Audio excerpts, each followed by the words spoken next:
Hello students, welcome to SB institute.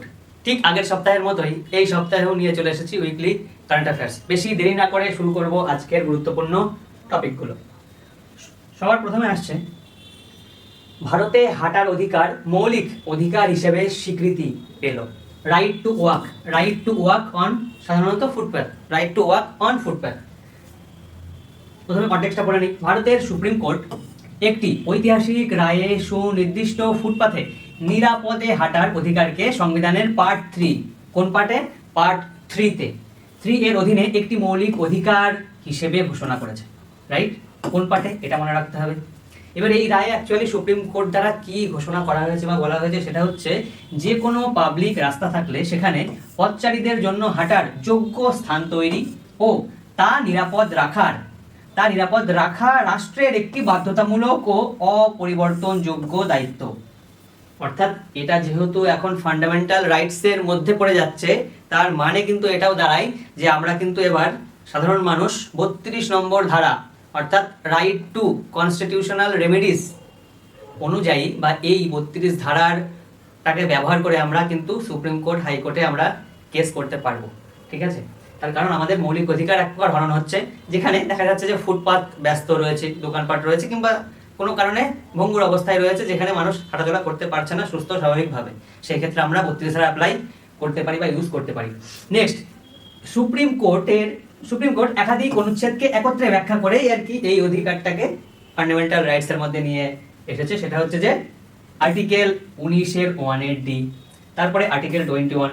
Article 19-এর 1-ডিতে কি বলা হয়েছে? ভারতের ভূখণ্ডে অবাধে চলাফেরার যে স্বাধীনতা দেওয়া হয়েছে 19-এর 1-ডিতে। রাইট, তারপরে আর্টিকেল 21, এটা তো রাইট টু লাইফ, তোমরা জানো সবচেয়ে গুরুত্বপূর্ণ, যেটা কোনো সময় আর কি বন্ধ রাখা যায় না।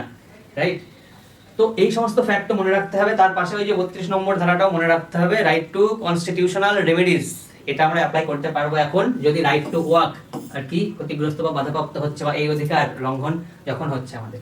নেক্সট, ভেনেজুয়েলায় শক্তিশালী জোড়া ভূমিকম্প এবং দেশটির ভৌগোলিক বৈশিষ্ট্য।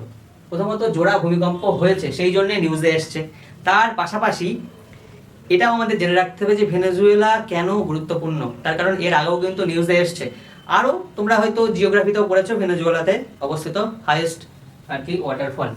প্রথমে কনটেক্সট পড়ে নেওয়া যাক। ভেনেজুয়েলার রাজধানী কারাকাসের পশ্চিমে পরপর দুটি শক্তিশালী ভূমিকম্প হচ্ছে, যাদের ম্যাগনিটিউড হচ্ছে 7.2 আর 7.5।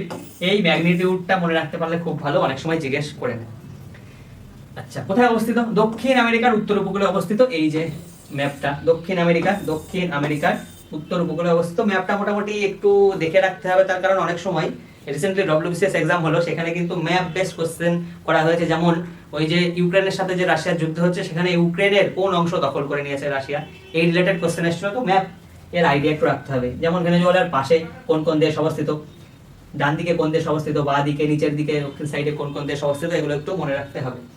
আচ্ছা, এরপরে আসছে যে এই যে একটা ভেনেজুয়েলা, যে মানে ভেনেজুয়েলার নিচে যে দুটো প্লেট রয়েছে বা যেই দুটো প্লেটের সংঘর্ষের কারণে এই রকম ম্যাগনিটিউডে ভূমিকম্প হচ্ছে, সেই দুটো প্লেটের নাম অবশ্যই মনে রাখতে হবে। সেটা হচ্ছে ক্যারিবিয়ান প্লেট, নর্থের সাইডে আছে, তারপরে নিচে সাউথ আমেরিকান প্লেট। এই দুটো প্লেটের মিলনস্থল হচ্ছে বা যেখানে আর কি এক প্রকার বাধাপ্রাপ্ত হচ্ছে বা দুটো প্লেট এক জায়গায় সংঘর্ষ হচ্ছে, সেটা হচ্ছে ভেনেজুয়েলার এই অঞ্চলে। তো ওই কারণে ভূমিকম্পটা হচ্ছে। সর্বোচ্চ শৃঙ্গ মনে রাখতে হবে ভেনেজুয়েলার সর্বোচ্চ শৃঙ্গ হচ্ছে বলিভার পিক। উচ্চতাটা মনে রাখতে পারলে খুব ভালো, না রাখলেও অসুবিধা নেই। বিশ্বের সর্বোচ্চ জলপ্রপাত অ্যাঞ্জেল ফলস, এর উচ্চতা তো মনে রাখতেই হবে, কোথায় অবস্থিত? ভেনেজুয়েলাতে। ভীষণ গুরুত্বপূর্ণ, এই ফ্যাক্টগুলো মুখস্থ করবে।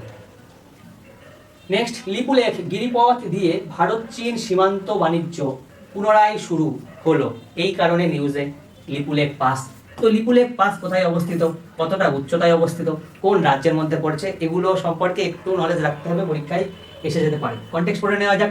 2020 সালের কোভিড-19 মহামারীর সময়ে দীর্ঘ 6 বছরের স্থগিতাদেশের পর ভারত আনুষ্ঠানিকভাবে উত্তরাখণ্ডের লিপুলেখ গিরিপথ দিয়ে চীনের সাথে তাদের সীমান্ত বাণিজ্য পুনরায় শুরু করা হয়েছে।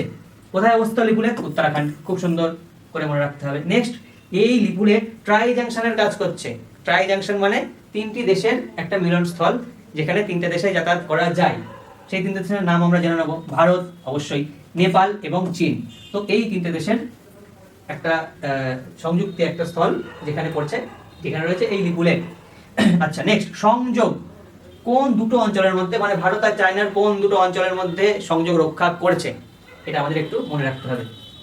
এটা হচ্ছে ভারতের উত্তরাখণ্ডের পিথোরাগড় জেলার বাস উপত্যকা বা ভিয়াস উপত্যকা, ভিয়াস ভ্যালি, সাথে চীনের তিব্বতের পুরাং বা টাকলাকোট অঞ্চলের সাথে যুক্ত করছে এই লিপুলেখ পাস। এই যেখানে লিপুলেখ লেখা ছিল এই পাস, রাইট। উচ্চতাটা ভীষণ গুরুত্বপূর্ণ হয়ে যাচ্ছে, এটা একটু মনে রাখতে হবে। 5200 মিটার প্রায়। আচ্ছা, 5200 মিটার এখানে ফুটেও লেখা রয়েছে, কিন্তু মুখস্থ করার চেষ্টা করবে মিটারে, যেহেতু হিমালয় পর্বতের বেশিরভাগ শৃঙ্গ যেমন মাউন্ট এভারেস্ট মিটারে হিসাবটা রাখা হয়, তো 5200 মিটার এটা মনে রাখতে হবে। নেক্সট, এডিনবার্গে শল্য চিকিৎসক সুশ্রুতের ব্রোঞ্জ মূর্তি উন্মোচন ও প্রাচীন ভারতীয় শল্য চিকিৎসা সম্পর্কেও নলেজ রাখতে হবে। নিউজে রয়েছে এই কারণে, তার কারণ এডিনবার্গের একটি কলেজে সুশ্রুতের শল্য চিকিৎসক, মহান চিকিৎসক ভারতীয়, তার আর কি মূর্তি স্থাপন করা হয়েছে 90 কিলোগ্রামের ব্রোঞ্জের মূর্তি, এই জন্য নিউজে রয়েছে। তো কোথায় স্থাপন করা হয়েছে এটা আমাদের মনে রাখতে হবে। বিশ্বের প্রাচীনতম সার্জিক্যাল কলেজ স্কটল্যান্ডের the royal college of surgeons of Edinburgh, এই কলেজের নামটা একটু মুখস্থ করে নিতে হবে। কোন কলেজে স্থাপন করা হয়েছে এটা আসতেই পারে, রাইট।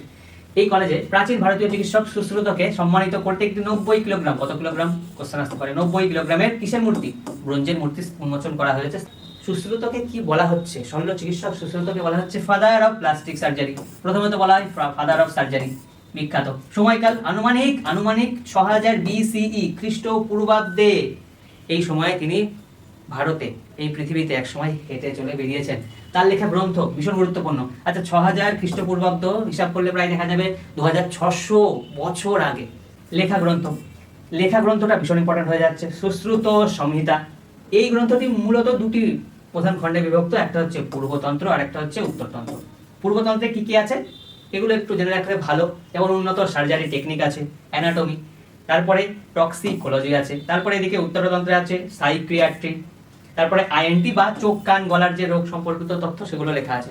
এগুলো সম্পর্কে জেনে রাখলে ভালো। তবে বইয়ের নাম, কতগুলো খণ্ড আছে, আনুমানিক কোন সময়ে তিনি ভারতে চলাফেরা করেছেন এক সময়, বা তিনি কোন সময়কালের মানুষ, এটা একটু মনে রাখতে হবে। আর father of the plastic surgery বলা হয়, ফাদার অফ দ্য সার্জারি বলা হয়, এটা মনে রাখতে হবে। কত কিলোগ্রামের তৈরি ব্রোঞ্জ মূর্তি, এটা একটু মুখস্থ রাখতে হবে। নেক্সট, ওপেক থেকে ইরাকের বেরিয়ে যাওয়ার হুমকি ও তেল কার্টেলের বিবর্তন। প্রথমত ওপেক, এই সম্পর্কে আগেও একবার বলা হয়েছিল, ওপেক কিন্তু নিউজে থাকছে কন্টিনিউ। ওপেক রিলেটেড কোশ্চেন আসতে পারে, ওই জন্য ওপেক রিলেটেড দু একটা ইনফরমেশন আমরা জেনে নেব। কনটেক্সট পড়ে নেওয়া যাক। ওপেকের দ্বিতীয় বৃহত্তম অপরিশোধিত অর্থাৎ ক্রুড অয়েল উৎপাদনকারী দেশ ইরাক, অর্থাৎ দ্বিতীয় বৃহত্তম ক্রুড অয়েল উৎপাদনকারী দেশ হচ্ছে ইরাক, এটা মনে রাখতে হবে। তাদের উৎপাদন কোটা বৃদ্ধি না করা হলে এই আন্তর্জাতিক তেল কার্টেল থেকে সদস্যপদ প্রত্যাহারের হুমকি দিয়েছে। অর্থাৎ এই যে ওপেক, এরা অ্যাকচুয়ালি এই সদস্য দেশগুলোর উপরে একটা কোটা নির্ধারণ করে, সে যে ওই দেশটা মোটামুটি কত পরিমাণ তেল উত্তোলন করতে পারবে। কেন? বাজার নিয়ন্ত্রণ করার জন্য।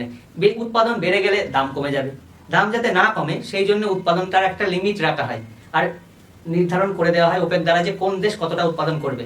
এবার সেই দেশের যদি বেশি অর্থের প্রয়োজন হয় দেশের উন্নতির জন্য, সেই ক্ষেত্রে তারা বেশি তেল উত্তোলন করতে পারছে না। যেমন ইরাক বেশি তেল উৎপাদন করতে পারছে না, কিন্তু প্রয়োজন ওদের, রাইট। সেই কারণে বেরিয়ে আসার হুমকি দিয়েছে যদি তেল কার্টেল থেকে, মানে তেল কার্টেলের যে কোটা যদি বৃদ্ধি না করা হয়। ইরাক দ্বিতীয় বৃহত্তম অপরিশোধিত তেল উৎপাদনকারী দেশ, সেটা তো মনে রাখতেই হবে। নিউজে রয়েছে ওপেক রিলেটেড ইনফরমেশন মনে রাখতে হবে। ওপেকের জন্ম 14 সেপ্টেম্বর 1960 সালে বাগদাদ সম্মেলনের মাধ্যমে কিন্তু হচ্ছে, এটা বুঝতে করতে হবে। প্রতিষ্ঠাতা দেশগুলো, মানে যখন ওপেক শুরু হচ্ছে সেই সময় কোন কোন দেশ আর কি ছিল যারা আর কি প্রতিষ্ঠাতা দেশ, যেমন ইরান, ইরাক, কুয়েত, সৌদি আরব, ভেনেজুয়েলা, এই সমস্ত দেশ। বর্তমান সদর দপ্তর অস্ট্রিয়ার ভিয়েনাতে।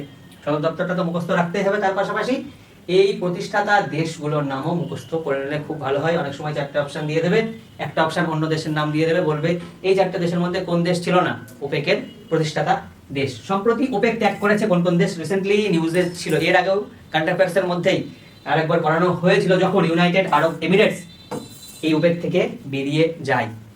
তো এই দিয়ে দ্বিতীয়বার আর কি আমি করাচ্ছি, তার মানে গুরুত্বপূর্ণ কিন্তু অবশ্যই নিউজে আসতে পারবার।